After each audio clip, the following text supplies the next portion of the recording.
All right, Shalom. Call all y'all about Shalom to the left. Hey, man, this thing gearing up, man. This war between Amalek and the Persians. And Amalek gonna call on their cousins to come help them out. Edomites gonna come help them out.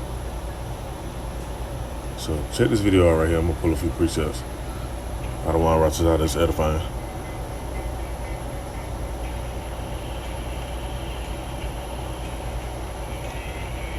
See them people in there with them silos? The scriptures mention the Lord creating the smith.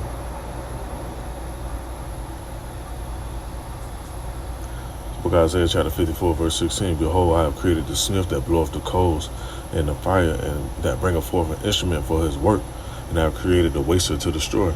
Look at this, man. This is created to destroy.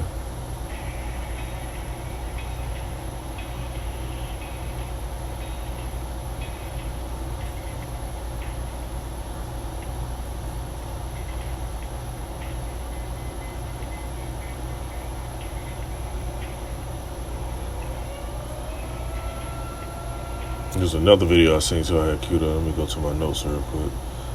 Give me 1 minute. Let's see.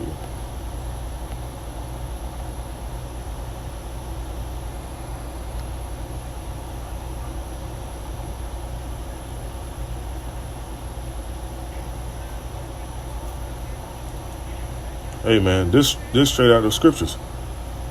You can't make this up. And see, the Amalekites, they proud. Let me go to that precept.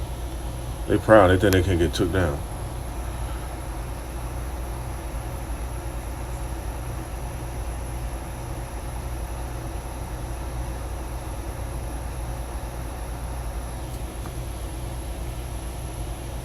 The book of Habakkuk chapter 2 verse 5. Yet also because he transgresses by wine, he's a proud man. He to keep it at home. And the Amalekites, they don't like to keep it at home either. They be in everybody else shit. They ain't just the Edomites. You have different descendants from Esau. Just like you have different descendants from Jacob and Israel. Or Jacob, also known as Israel, Salaki. They don't like to stay where they supposed to be at. They want to go everywhere else. They don't want to go to Mount Petra, Mount Seir. They want to see what the fuck we be doing. They want to control entertainment, sports, medical facilities, pharmaceutical business, space programs, scientific research, schools, daycare. The list goes on, man. Amalek don't keep it home. They go in these countries, pillage them, raid them, rape them, rob, set up their militaries, cause destruction, create psyops. That's what these heathen do, man.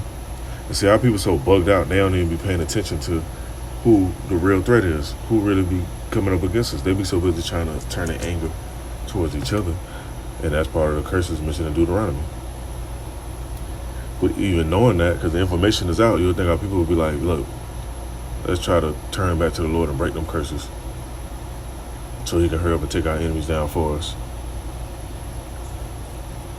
And see, Amalek know this shit. They go light incense and do prayers and call on the Lord and try to curse us and say, look at what they're doing. That's why they promote most of the stuff they promote. They're not going to promote wisdom and knowledge. They're going to promote folly. Like the scriptures say, folly is set in great dignity. So they promote that, and doing so, thinking that the Most High going to be like, you know what?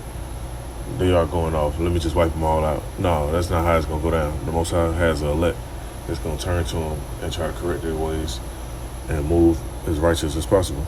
Now, it says, neither keepeth at home, who enlargeth his desire is hell, and is as deaf and cannot be satisfied, but gather unto him all nations, and heapeth unto him all people. That's these damn devils, man.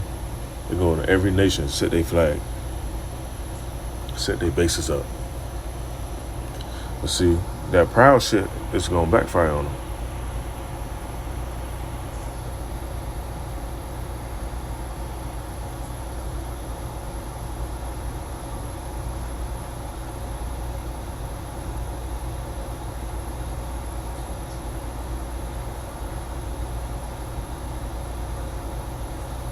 Let me Look at this one precept.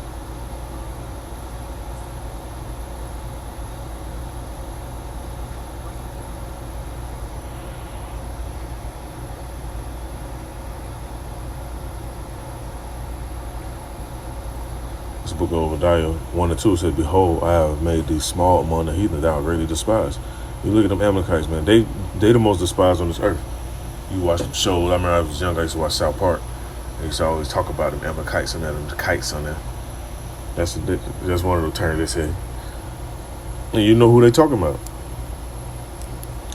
Verse 3, it says, "The pride of thy heart hath deceived thee, thou that dwellest in the clefts of the rock." And also, I was watching one video, it was mentioning how, which I ain't gonna pull it up, it was just mentioning how these heathen, they know this shit about to go down, so they got they bunkers ready.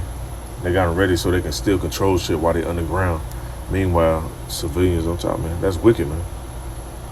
You causing all this chaos and you gonna go hide and tuck your tail. That's Esau for you, man. Now it says, "The pride of thy heart hath deceived thee, thou that dwellest in the clefts of the rock, whose habitation is high, that saith in his heart, who shall bring me down to the ground?" And these damn devils, they don't think nobody can bring them down. They got that Iron Dome shit. Like, man, that Iron Dome gonna fail, man. The Most High gonna set it up to where these heathen figure that shit out. From a physical standpoint or spiritual, he gonna send the angels to disarm that shit, and hey, stuff just gonna go through, man. And they got the preview videos. Let me go back to this video. Where was that?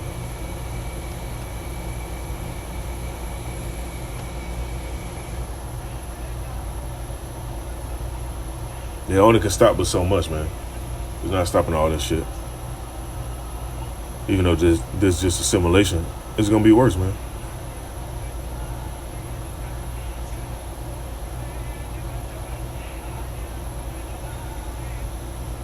And Persia's not playing, man.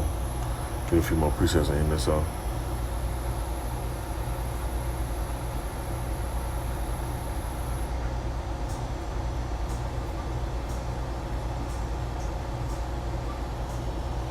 This is the book of Jeremiah, chapter 50, verse 14. And then this is the kicker. Once they do what they do to them, and the retaliation happens, because keep in mind, they have the base, the bunkers, so they're going to be underground still trying to call shots and shit. They're going to need that help and reinforcements. These Edomites over here, they're going to call themselves trying to send troops out and deploy. But the nations that's part, with Russia, Iran, China, Turkey, them different areas over there, Libya, they're going to link up, and this is what they're going to do. It says in the book of Jeremiah, chapter 50, verse 14, it says, "Put yourselves in the rear against Babylon, round about, all you that bend the bow, shoot at her, spare no arrows, for she has sinned against the Lord." Look at this video, man. Do it look like they're going to spare some arrows?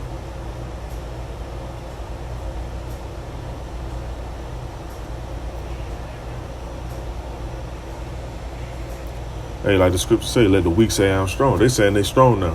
They weren't doing this shit 20, 30 years ago. Now they let them know, like, hey, what y'all got, we got something for that. Let me see.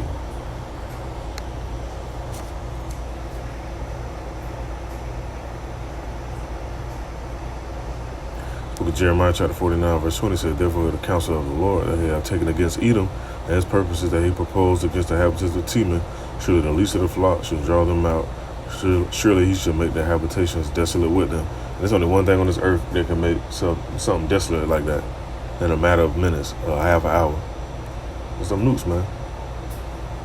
Mentioned in the scriptures, known as arrows, because that was one of the terms they used back then. That was the terminology that they can think of to bring forth into now. And when you look at the characteristics of the arrows that they talking about, ain't no bow and arrow finna hit no area and burn it up. That ain't just how that works.